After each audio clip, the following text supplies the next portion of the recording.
to retreat from battle.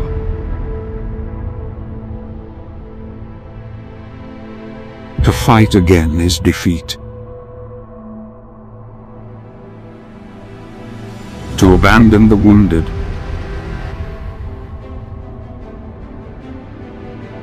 To soulless cold metal.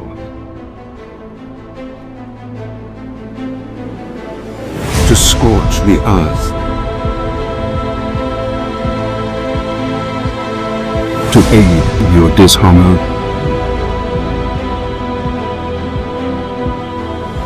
Awakening the enemy gateway. Return to your dishonor.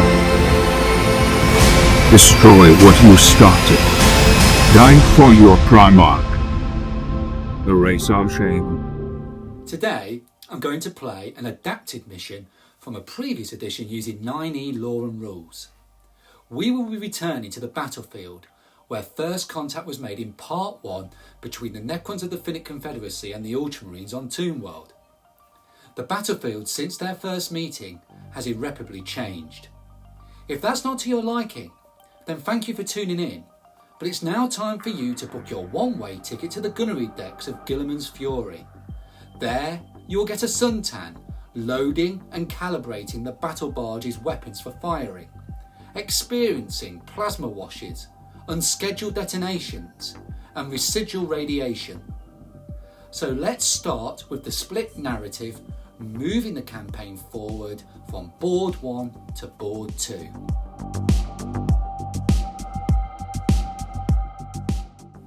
The first priority of Classist Commander Gaius was to extract the fighting and wounded Primaris at first contact.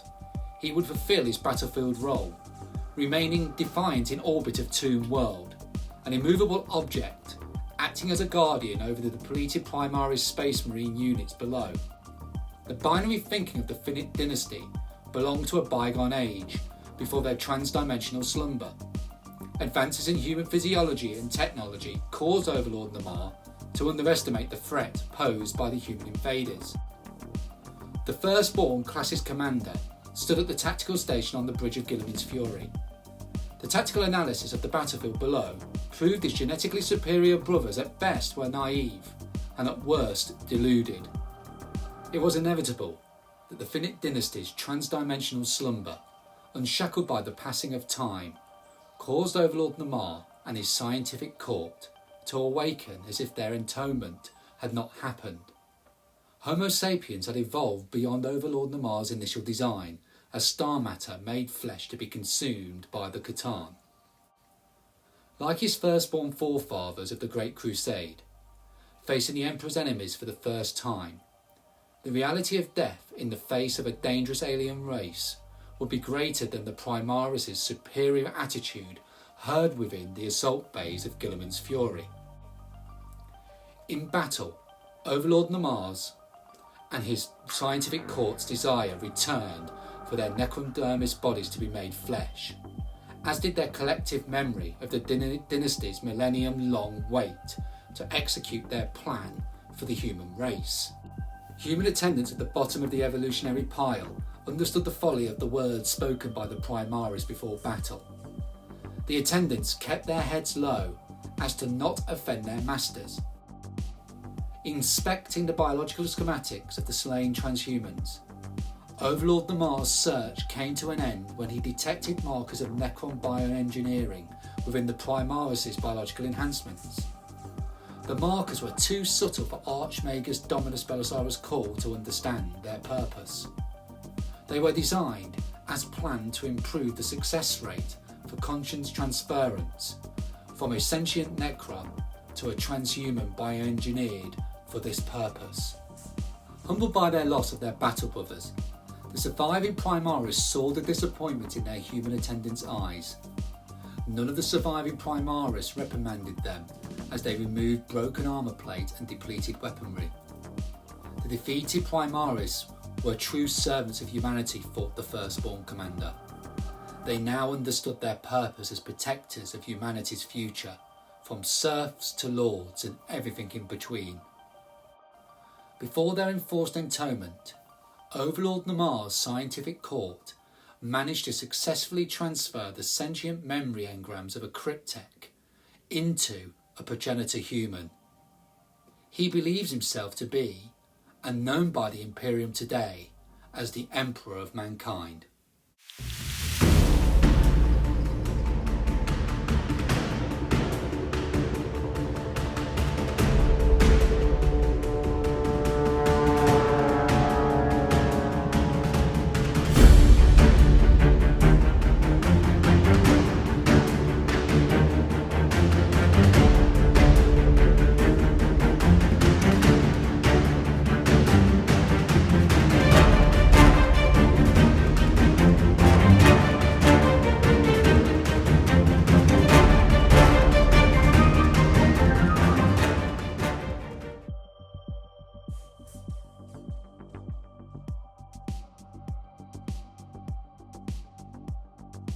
The Ultramarines will be coming on from this table edge. It's their task to place a bundle of melter bombs at each of the power nodes, as well as the gateway itself. They cannot individually detonate each bundle of bombs because the explosion itself, while it will cause damage, will be able to be circumnavigated by the two to keep the gateway open. So the explosion has to be synchronized all at once to destroy this gateway. So once each action is complete at the end of the movement phase to place the melter bombs at each of the power nodes and the gateway, in the next command phase, Captain Aurelius or Lieutenant Claudius or any of the sergeants will be able to give the order to retreat. Because the Ultramarines have the fall back and regroup rule, that will make it easier if they are in combat. They will retreat to the nearest table edge. Now you might be thinking, why aren't they going back to their deployment zone? These Primaris Space Marines are expected to die in this mission. This is a mission of redemption to regain honour for their task force. Now they have some special rules. They've been in orbit for quite some time waiting for the radiation to pass.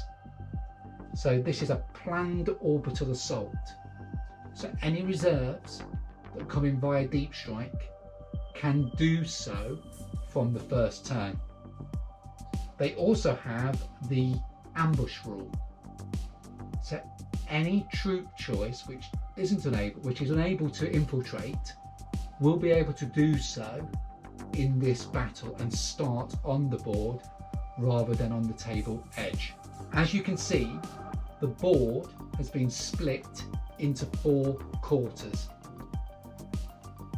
The Necrons will be randomly deploying in each quarter, so the mindless canoptic constructs, as well as the Necron warriors on foot or sitting on a tomb blade, will be controlled by the tomb itself.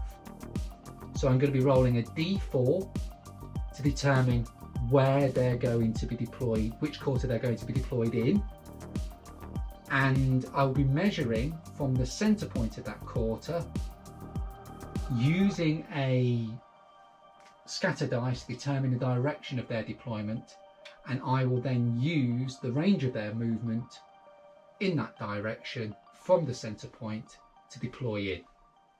Now the Necrons have the special rule of home ground, and this is vital ground as well for the Necrons, which I'm going to talk about in a moment. Home ground means that in the first turn the Necrons get a +1 to their movement. Vital ground happens when we reach turn 3. If there are no Ultramarines on the gateway by turn 3, the Necrons win. If there are no Ultramarines in turn 4 on the gateway, the Necrons win the game. We're going to start with the Canoptic Doomstalker. we've got to roll a d4 to determine its quarter, and we've also got to roll the scatter dice from the centre point of that quarter to determine in which direction the Canoptic Doomstalker is going to be deployed in. Now, the model itself at the moment is in the centre of the board, and after I've made the dice roll, I will then determine by the tomb's will its position on the board. So let's roll for zone 1, and let's see the direction. So let's move the Doomstalker to its correct zone, just here, and following the direction of the dice, it's going to move 10 that way, like so. And that is very fitting with the lore surrounding the Doomstalker, as they tend to be on the borders of Necron territory, using their ranged weaponry to eliminate threats. So the Tomb Blades are deploying in zone 3, and they are moving 14 inches from the centre point to the left,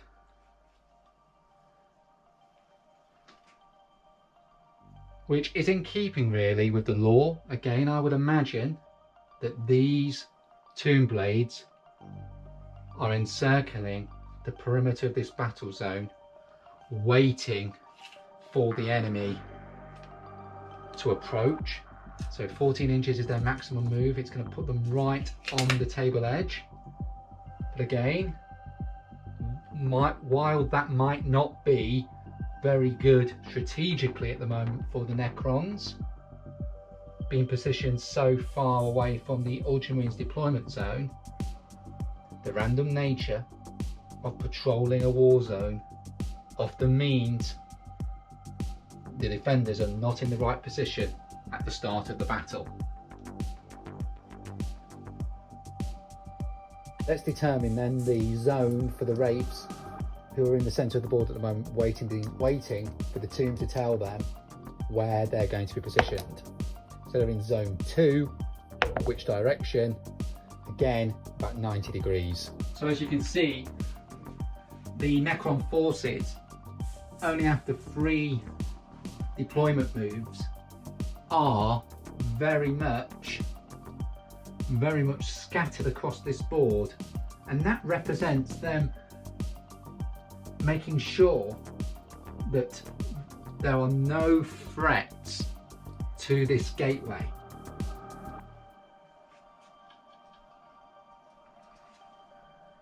Okay, their full movement. So they are actually in the ruins from Part 1's Ultramarine outpost, which was destroyed by Guilliman Fury's blast in an attempt to aid the retreating Primaris. So let's decide what zone they are in. They're in zone 1, the same as the Doomstalker, which again narratively makes sense, because I would imagine that there's lots of repair work to be done to the gateway, having been hit by the blast from Guilliman's Fury, causing the gateway to be exhumed. Let's decide their direction on the board, Gary. It's a hit, so they're starting at the centre point of zone 1, using the same warriors which survived from battle 1. There are 2 units of 10 Necron warriors coming onto the board next, and they're carrying their Gor's Reapers, because that's what they were carrying in part 1. So let's determine the zone for squad 1. It's going to be zone 3, and let's see which direction. Again, they're going in the opposite direction of the tomb blades. And I'm going to replace them with Necrons carrying their Gauze flayers, because that's what was here at the end of part 1. To me, narratively, it makes complete sense for these Necron warriors to be close to this archway, because it is of significant importance to the Finite dynasty's history before their flesh change, and it also acts as a symbolic gateway towards the capital of the tomb, where Lord Namar is right now examining those Primaris Space Marines, looking for those Necron markers within their biological enhancements. Now that those Necrons have been swapped to maintain the continuity from board 1 to board 2, let's carry on deploying with the second squad of Necron warriors. So let's see their zone. Zone 4. And it's a hit. So they're starting at the center point of zone 4. Again, I couldn't be happier with that deployment, because if you remember from board 1, there were a growing number of Necrons that I called a living wall, preventing the surviving intercessors from breaking through. And I would imagine after those intercessors withdrew, these Necron warriors carried on their relentless march forward to secure this zone where those satellites were once positioned. One is still here, one has been destroyed by the eruptions caused by the blast from Guilliman's Fury, and that might account for the reason why there's only 10 in that unit. That unit was bigger at the end of part 1. So the Canoptic Reanimator, which zone is it going in? It's going in zone 4. Again, narratively that sounds good, thinking about that wall of living metal I've just talked about. And again, it's a hit. So thinking about that continuity from board 1 to this board, you can see that these Necron warriors, despite that blast and despite taking damage from it, may have survived thanks to the efforts of their Canoptic Reanimator. Let's see what happens with the second Canoptic Reanimator. It's in zone 3. Again, next to a squad of Necron warriors. This is all random, and it's a hit. The Cryptophorals, who were slaves to the Royal Scientific Court of the Finite Confederacy, are now very much the eyes of the Cryptek, who is within the tomb at the moment, and may join the battle from turn 2 using the gateway, depending on the level of threat the Ultramarines pose with their ambush. So let's decide. So it's zone 4. In which direction? It's another hit. We've had 3 hits on the scatter dice in zone 4. Clearly the tomb is reacting to a threat in that zone, which could have been a false alarm or a potential threat which is coming. So it's telling that the tomb has sent the Cryptophorals to the same location as the last 2 hits to ensure that there is no danger, so that these servants of the Cryptex can report back their findings just by looking, which might proceed with the Cryptek entering the battle in turn 2, depending on what these cryptophorals, these servants before flesh change, notice.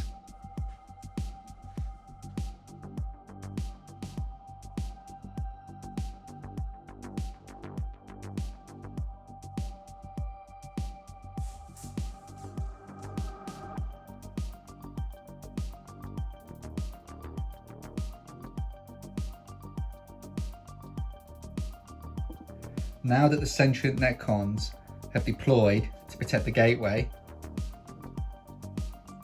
and the chronoptic constructs have randomly deployed, as well as the Necrons who are gunners on those tomb blades, they do not have the cognitive capacity to be the pilot as well.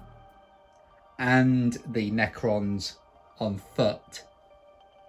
The Ultramarines have got to consider whether to exploit the gaps in the Necron security net, and if doing so will be a hindrance to them by weakening their lines across too many fronts. So we're going to move into the Ultramarine deployment phase. And when I return, you'll see the decisions that I have made to try and execute this plan for honour and redemption. When the Ultramarines enter the battle from their table edge, they're going to activate the Necron warriors as well as the Wraiths.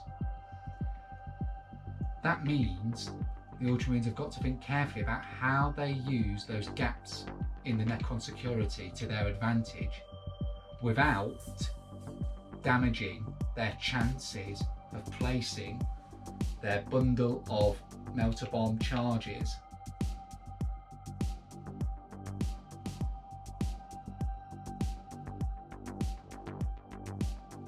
The Irish Catholic in me has decided to split the Ultramarine task force into 1, 2, 3, 4, 5, 6, 7, 8. In doing so, I believe that it is a risk because each mini task force is small in number. However, there is a high chance that it could be successful. Let's go and see their deployment. Task Group 4, led by Gravis Captain Aurelius and Lieutenant Claudius, are going to enter the battlefield from this point. We're going to use steady advance on the heavy intercessors to maximise their bolt of discipline ability, so they will shoot as if they had stood still. They will not be able to do an action this turn because their movement is out of range of the smaller power node.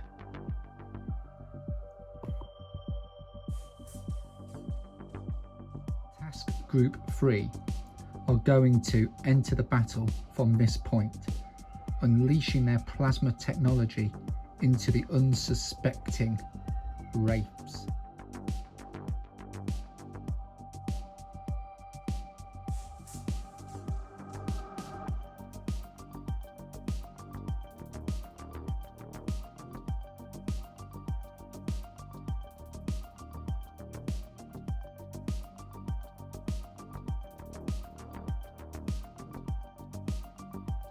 There are 4 task groups on the board, 2 of which consist of troop choices. Usually they are unable to infiltrate, but thanks to the ambush rule have done so. So we have task group 2 consisting of the assault intercessors and supported by an intercessor squad going to fire and charge into those immortals. Task group 5, consisting of a single squad of intercessors, has managed to get to the middle power node, the larger of the 2. Middle, what do I mean by middle? Well, it's between the gateway and the smaller power node.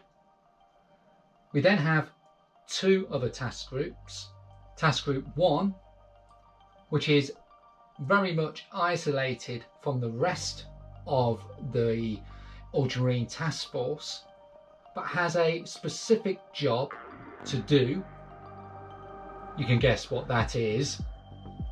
And the final task group 5, on the board, the Eliminators and the Infiltrators, are in a position to support the front lines of the Ultramarine advance onto the board. Using planned orbital assault, the aggressors are going to position themselves between the stalagmites so that they can shoot at the immortals, as well as possibly charge the wraiths to maximise their effectiveness. The Inceptor squad, they are going to support the Eliminators isolated at the back of the board so that they can prevent the Scarabs from charging them.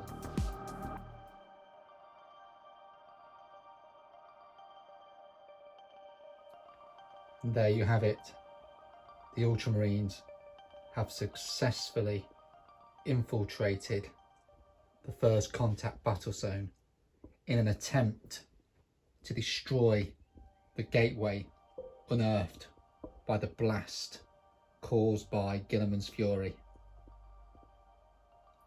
Honour will be restored, even if that means death to these Ultramarines. They can wipe the shame today, for their battle brothers in part 1 have already paid the price of failure with their death. The heavy intercessors are going to fire at the warriors with the support of the Redemptor Dreadnought. Now, the Reanimator, if you were to follow the rules, is switched off at the moment because the Necrons haven't had a command phase yet. However, narratively, that doesn't make sense. The Reanimators are scouring the battlefield, looking to repair, through reanimation, warriors damaged by the blast. So the reanimation beams are on. So 10 heavy bolter rifle shots into the warriors, needing 3s to hit. 4 have missed. We can re-roll 1 because of Gravis Captain Aurelius. So we've hit in total 6 times. Strength 5 against toughness 4, we need 3s. So in total, we've wounded 4 times. These are -1. So the Necron warriors will save on a 5+. Let's see what happens. So 2 save, 2 drop to the ground. Let's see if those two get back up with reanimation protocols. No, neither of them do. They're dead. The Redemptor Dreadnought, assigned to Task Group 4, is going to fire its heavy onslaught Gatling cannon into the Necron warriors. They've just taken 2 casualties already from the heavy intercessors, and it will unleash all its other weaponry into them. Let's see what happens. Now, the Redemptor itself is carrying an irreparably wounded Primaris Space Marine from the previous battle. The sarcophagus is keeping that Primaris alive, giving them the ability to fight on in the Emperor's name. So let's see if these shots prove he was worth the second chance to serve the Emperor.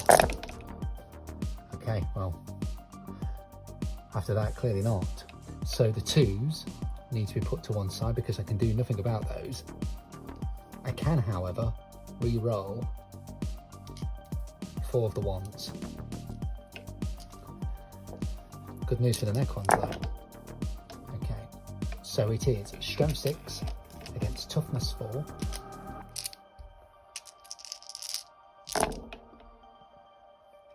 So that one is a fail as well.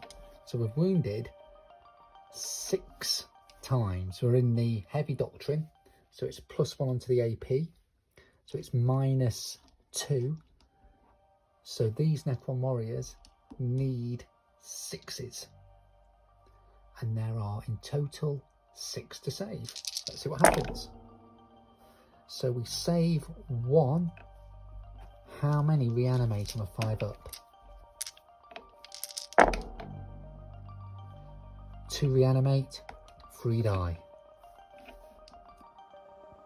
The Ultramarines will be very pleased with the coordinated shooting they did there, killing 70% of the Necron warriors.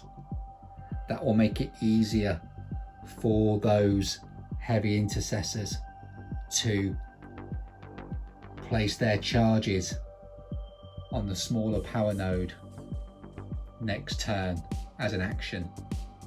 We're going to move on, but we're going to carry on in zone 4 with the infiltrators shooting at the cryptophiles.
We now move on to Exploding the Moment, where the Eliminators carrying las fusils are going to fire at the Doomstalker.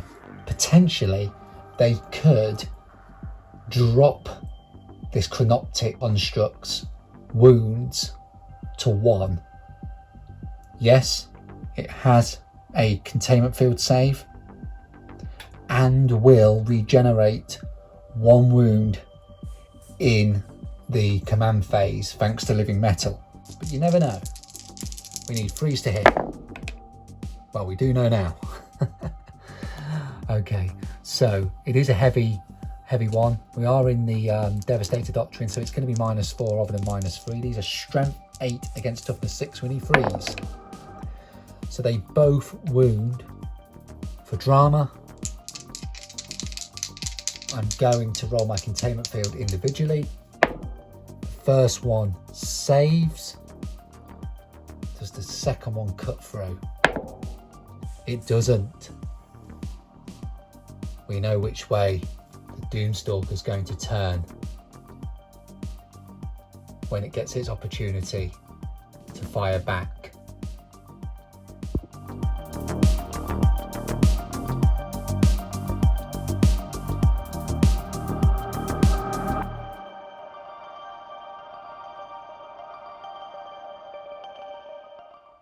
With a 7 rolled on the dice, we're going to need to re-roll the 1. The intercessors are going to move those 6 inches forward.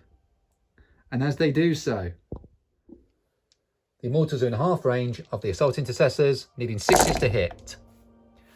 Not bad. In total, we have 4 hits. These are strength 5 against toughness 4. We're going to need 3s. They wound 4 times. They are -2 AP. So let's see what happens. 2 saved. 2 unsuccessful. They need a 3 or better on the dice. They make it with a 6. Because the Immortals only took 1 casualty in the shooting phase, due to their high toughness of toughness 5, I'm going to use Gene Wart Might so that any hit rolls of 6 are automatic wounds. I'm also going to use Sons of Gilliman so that they can re-roll a hit roll of 1. We're going to be using Gene Wart Might so that the assault intercessors hit rolls of 6 automatically wound, and that will discount their lower strength against the higher toughness of the Immortals. And we're also going to use Sons of Gilliman so they have a reroll of 1 on 1 dice when hitting. So let's get started. Okay, so we've got 2 automatic hits. Remove those 2s. Can re-roll that.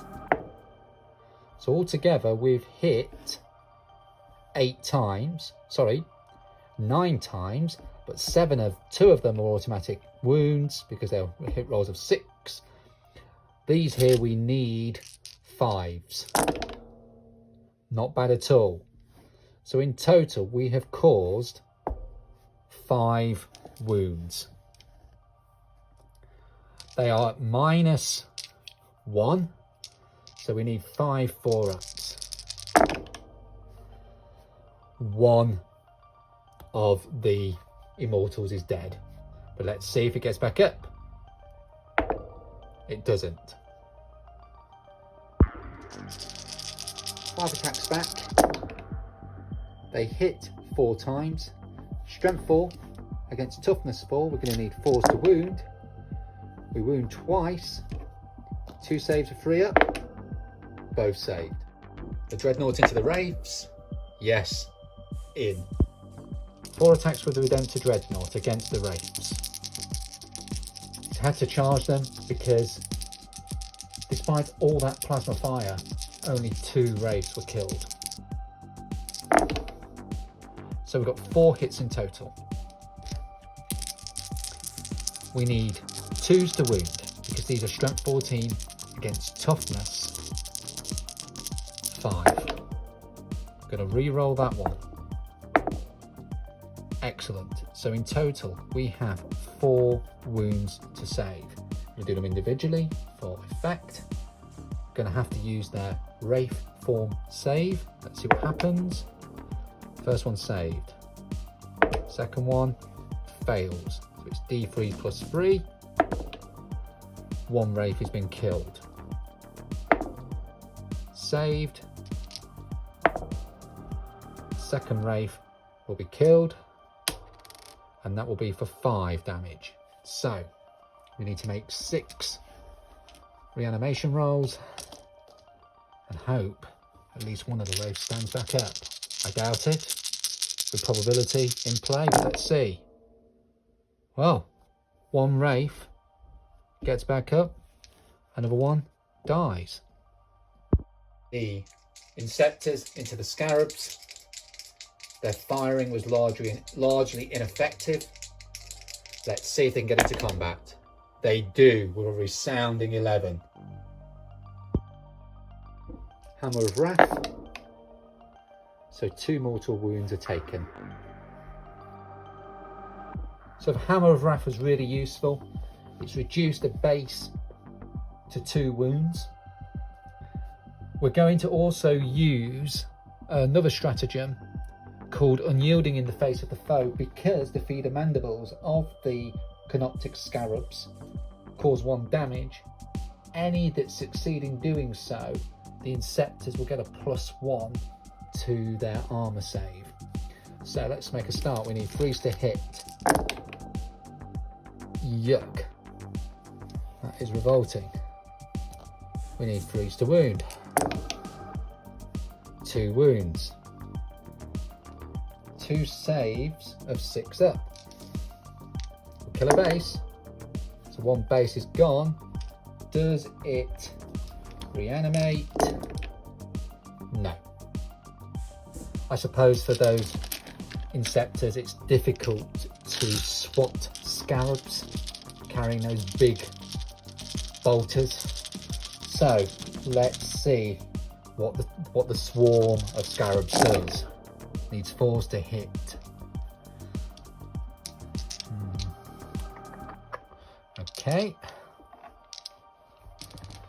So we've hit 8 times out of a possible 16. We're 4 up WS, that's on average. So let's see now. These are strength 3 against toughness 5. We need 5s. So 2 wounds. 2 saves of, or 2s on the dice will be okay. Oh dear. Oh dear, oh dear, oh dear. You might be wondering why I'm rolling an additional attack for each intercessor and the sergeant. It's because they're using chainswords, so they get an additional attack. We're going to use Honour the Chapter, so they get to fight again. I was hoping that this stratagem would enable them to break through the lines of the Immortals, but they've only killed 1 so far. So let's see if they're a bit better this time. 3s to hit. Much better. So we've got 4 automatic wounds, thanks to Gene Warped Might. Now we need to discard the 2s. There were 4 2s last time. This time there's only 3, and we can reroll that one.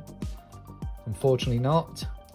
So we've hit 9 times again, but this time 5 of them, 4 of them are automatic hits. And we've got to see if we can wound on 5s. It's strength 4 against toughness 5. So altogether 5 wounds. Got to make 5 saves of 4 up. Let's see what happens. Much, much better. 4 drop to the ground. But how many of them get back up? How many of them do a Slim Shady? Let's see. So 2 get back up, 2 die. So in total in that combat, 3 have been killed. When the Assault Intercessors consolidated, one of the Primaris Space Marines has tagged a Lich Guard to reduce the options the others in that unit can do in their first turn. As you know, wargaming is all about a series of reactions.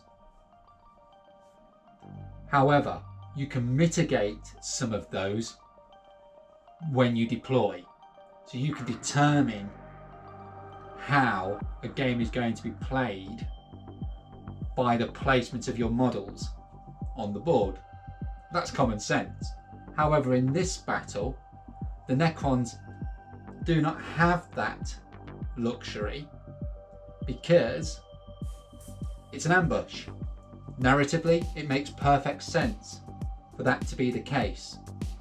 So the Necrons are going to be very much reacting to the presence of these Ultramarines, and they're not necessarily in the correct place to do so. So in Zone 1, as an example, we still have a Canoptic Reanimator and the Tomb Blades who are being controlled by the Tomb, so they will be moving randomly in the same way as they deploy. Because I'm using an older mission to play this game, sometimes things come up that you don't consider. And you will notice that these Tomb Blades here are quite close to the table edge. And because they are still being randomly controlled by the Tomb, one of the possibilities is that they will come off the board. And if they do so, in the next Necron movement phase, I will roll a d4 to determine which side they come back on the board from, and then randomly move them from there. Sometimes you just have to adapt to make the mission work. So let's see where these Tomb Blades go next. Now remember, the warriors are very much just passengers. They don't have the cognitive capacity to pilot and shoot. So thank God the Tomb is controlling their movement, because by now they would have crashed. We now know the implications of what will happen if the Tomb Blades leave the table. Let's see where they're going.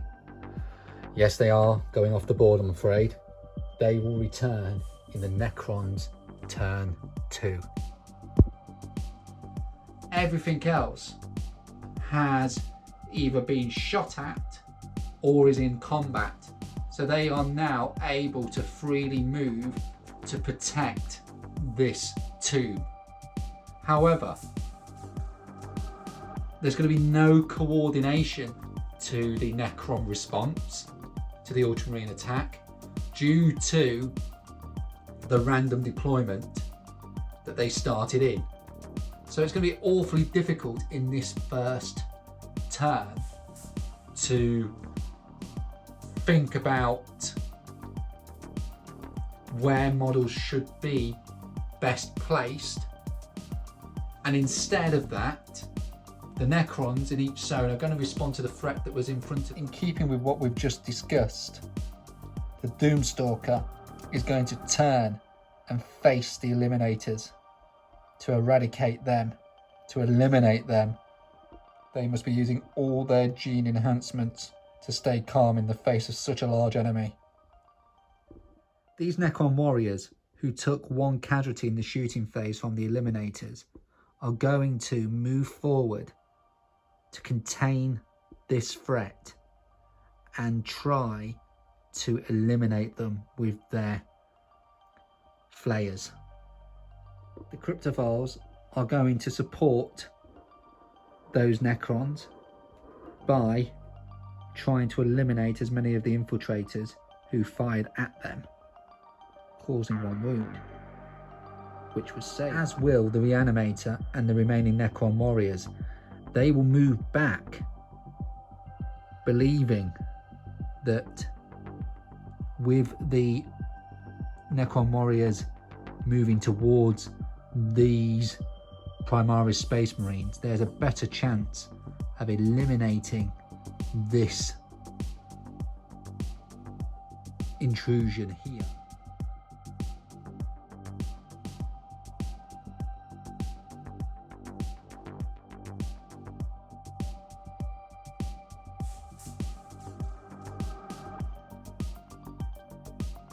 The Wraiths have stayed exactly where they are to eliminate the threat in their zone. This task group here, task group 4, now has free reign to place its explosives in their turn, because the Necron warriors and the cryptophores have retreated towards strength in numbers, coming this way from the Necron warriors. The Lich Guard are going to support the lone one at the front by converging onto the steps, ready to charge into the assault intercessors.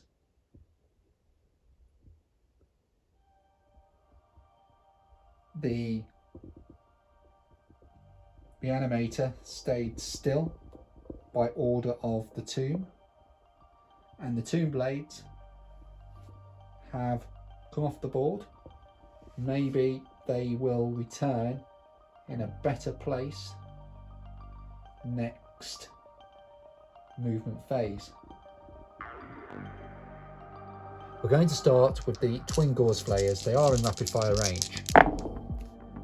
We'll hit twice. Let's see if we wound. We wound twice. Any AP on this? Yes, -1. So we need 4s because we're not in cover. One of the eliminators has taken 2 wounds, killing it. We now go on to the Doomsday Cannon or Blaster. It's at high power, it turned.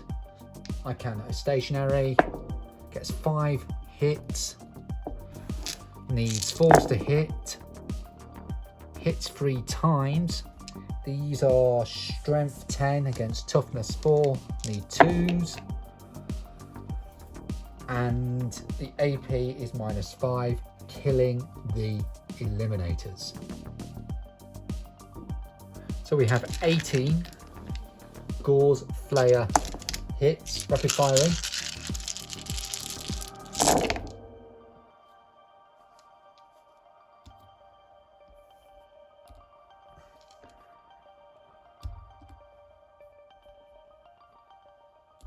Oh, that one's a hit. So altogether we've got 2, 4, 6, 8, 10, 11.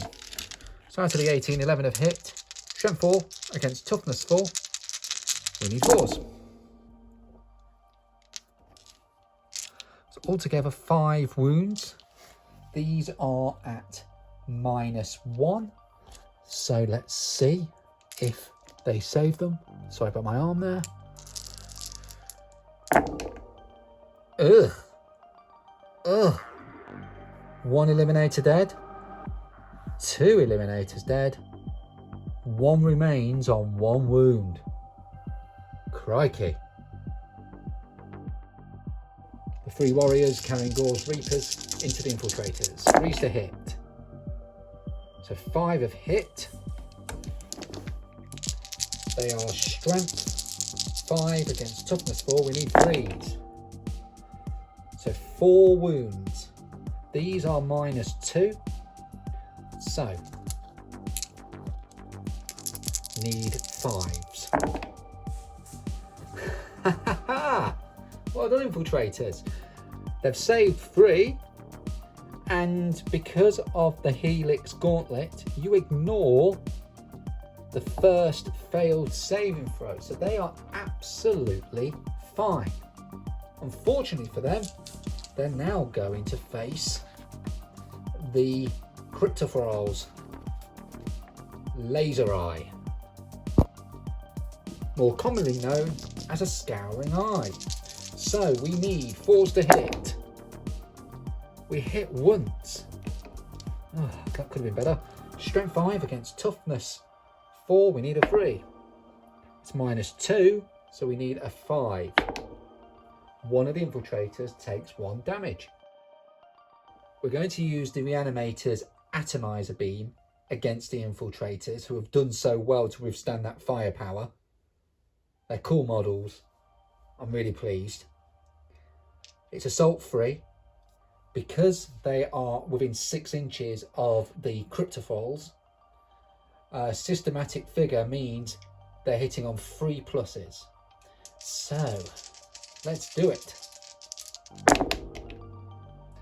So they hit twice. With that dice roll, none of them would have hit without the cryptophiles. So it's strength 6 against toughness 4. We need 3s. 1 wound. I'm going to reroll that. 2 wounds. They are -2. So one of the infiltrators may die. Let's see. No, they don't. Fantastic saving. Ugh.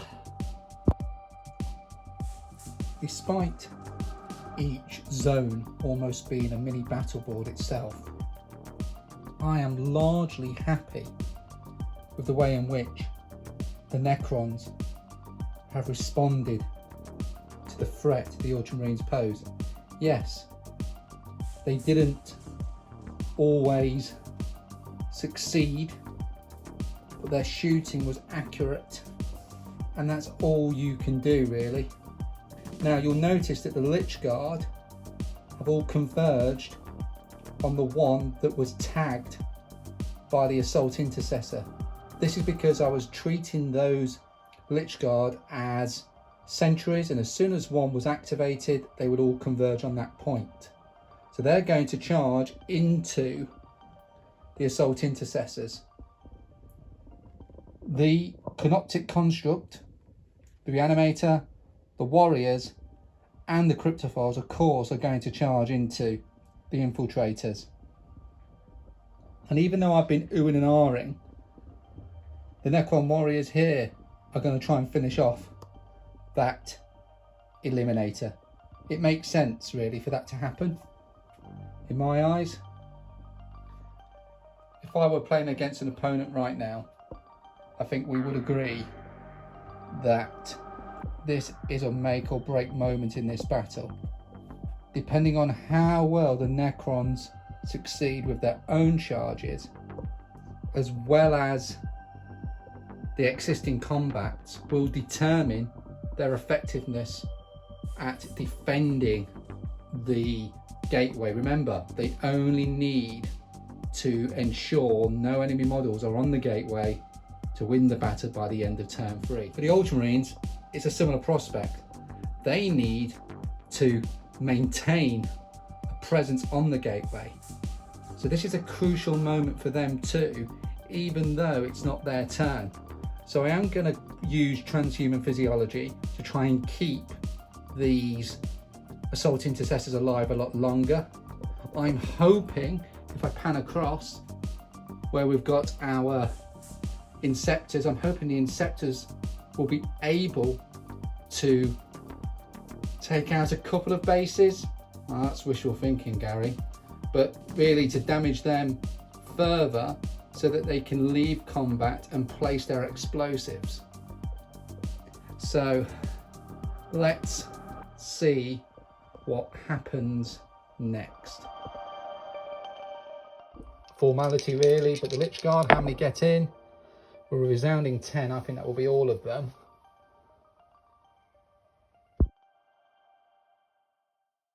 So the Lich Guard normally get 3 attacks each, but they are eternal protectors.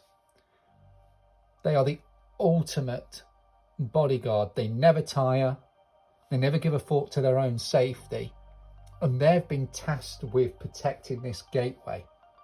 So they're going to fight harder for their master, and they get 1 additional attack each using that stratagem. Also, it's a good counter to transhuman physiology by just having an extra dice to roll. So we need 3s to hit, 3s to wound.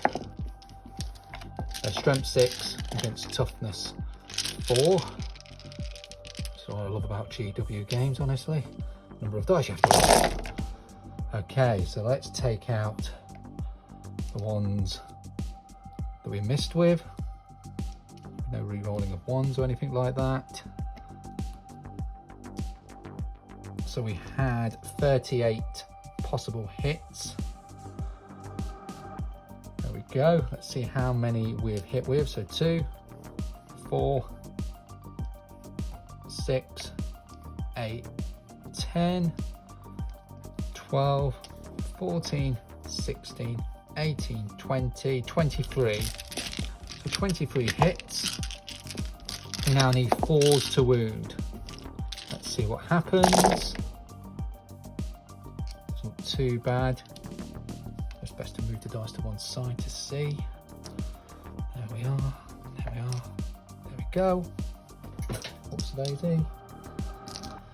Okay, so we've wounded 2, 4, 6, 8, 10, 12, 14 times. So we've got 14 saves to make of -3.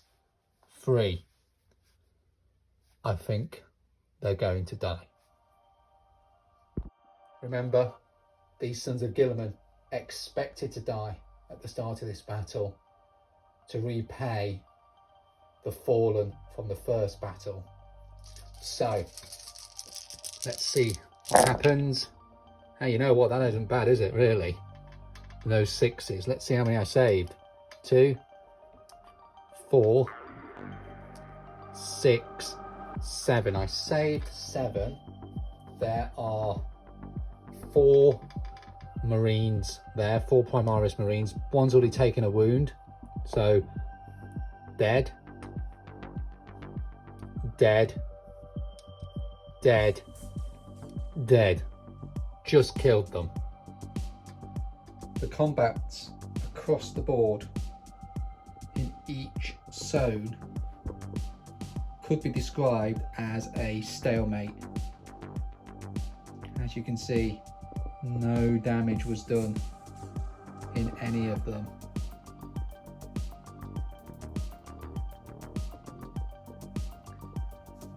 The only combat which was successful was the Lich Guard, who have now consolidated back onto the steps of the gateway, waiting for the next threat to arrive. Gravis Captain Aurelius has ordered the Redemptor Dreadnought to stay in a Devastator Doctrine so that it can provide heavy supporting fire to take out these remaining Immortals. With their action complete, they will join the aggressors and the other intercessors to march towards the central gateway.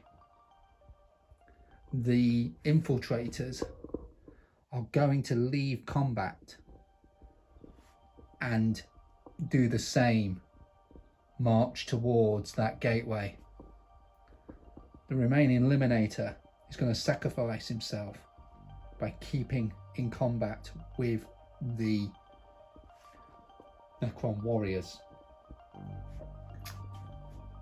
The heavy intercessors are going to march forward and start their action on the smaller paranode. The Dreadnought will stay in combat, but the Hellblasters will march forward. They might even have to advance to be in a position for turn 3 shooting. So let's get those movements completed.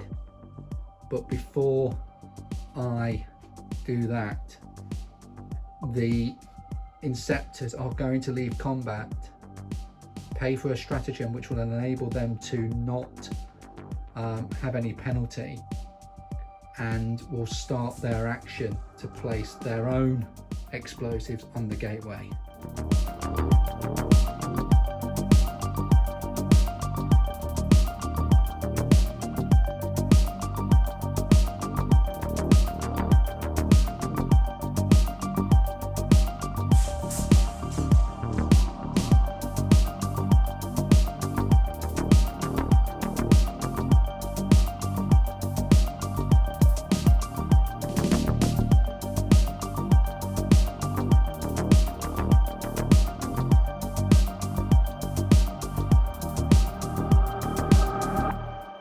plan is to weaken the Lich Guard, but before we decide on which units do that, we're going to concentrate all our fire at the Immortals so that they are cleared and out of the way.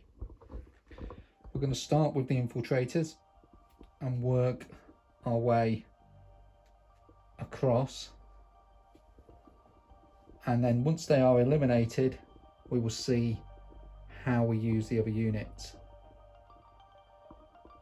We're starting with the Infiltrators, firing at the Immortals.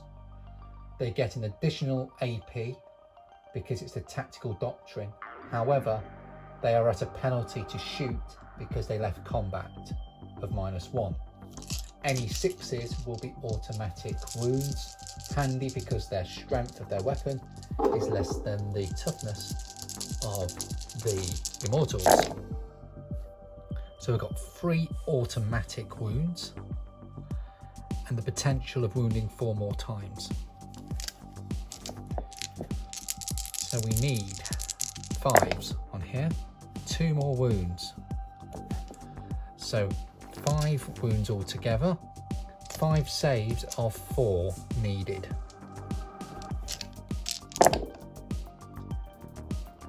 Four have failed. How many get back up? 1. So 3 have been killed. We now have 5 intercessors with their bolt rifles. They can use bolted discipline, so they're going to get 10 shots. They're in tactical doctrine, so they've got an additional AP. However, due to the Immortals being destroyed by the Infiltrators, the remaining Immortals are now stationed behind the pylon, so the additional AP is counted by them being in cover. So it's just the same, just a basic shot. Got there in the end. Need 3s to hit. Okay, so 6 hits in total. Need 5s to wound. 2 wounds. So it's just AP -1, rather than -2. 1 fails, 1 saves. Does he get back up? No, it doesn't, so that's another 1 gone. Due to the precise shooting of the Primaris Space Marines, the Redemptor Dreadnought will target the Lich Guard. We're going to use our Macro Plasma Incinerator. We're going to supercharge it, so D6.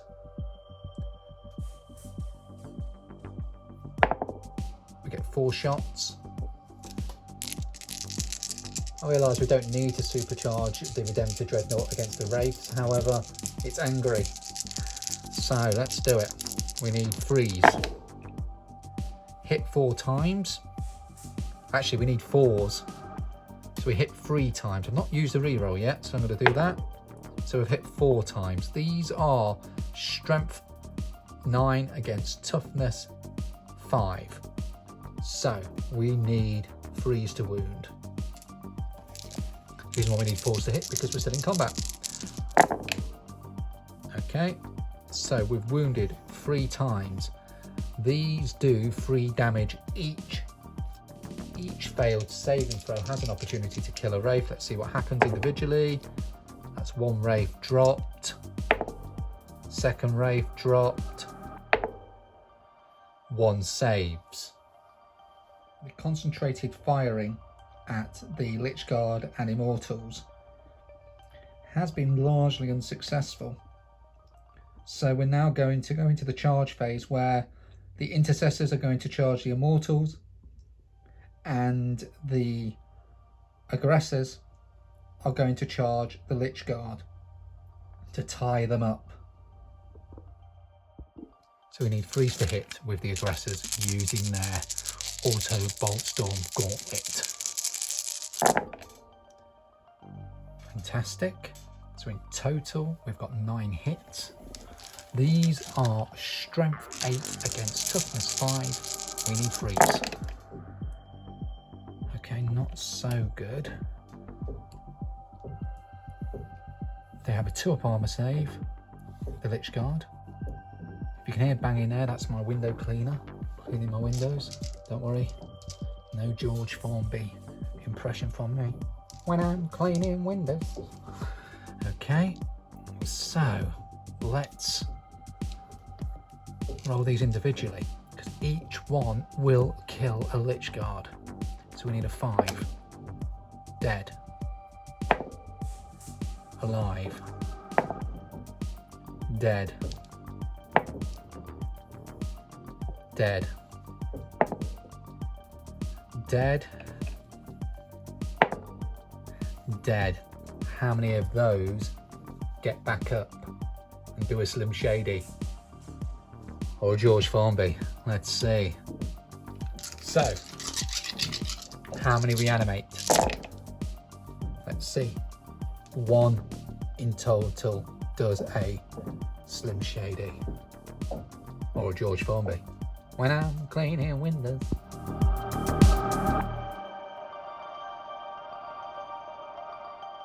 We enter turn 2 for the Necrons. Out of the gateway comes the Royal Warden. The gateway is threatened. Engage the enemy. Trap them so that they face the same fate as us. Which zone are the Tomb Blades going into? Zone 4.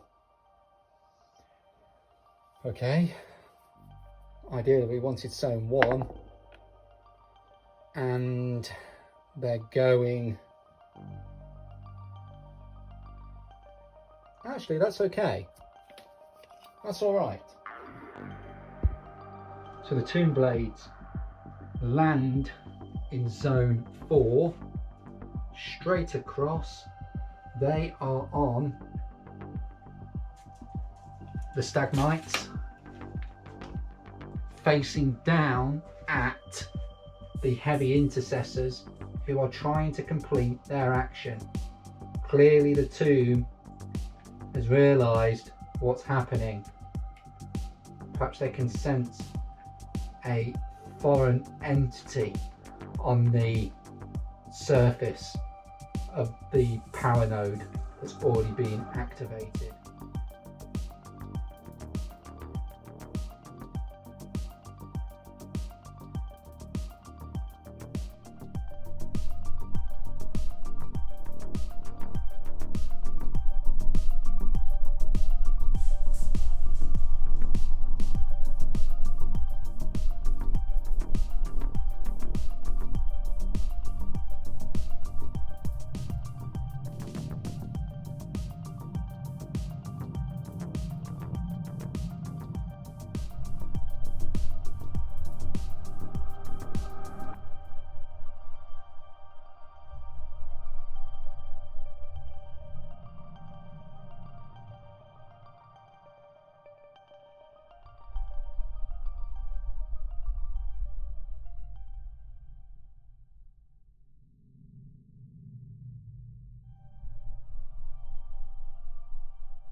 "24 Gauze Blast, Twin Gauze Blaster shots from the Tomb Blades." Okay, up to 6. That was just their targeting matrix saying they're ready to fire. Remember, the Necron Warrior struggles to do multiple things at once due to its low cognitive capacity, and requires the tomb to pilot the Tomb Blades. Okay, so in total we've hit 3, 6, 9, 13, 17 times. We now need Force to Wound. 4, 6, 7, 8, 9. 9 wounds. These are AP -2, so we need 5s on the dice. We save 2. That means 1 intercessor is dead, heavy intercessor is dead, 2 intercessors are dead, and 1 has been wounded.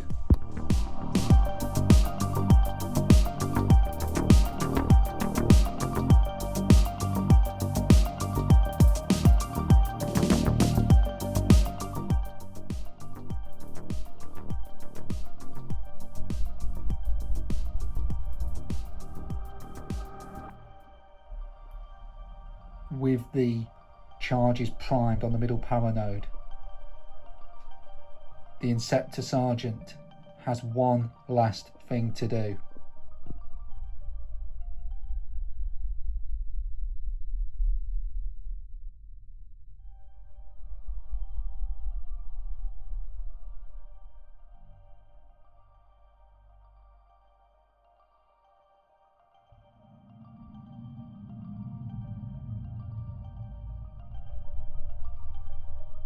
Did they destroy the gateway? The Emperor protects. Did they erase our shame? Honor restored. The Emperor protects.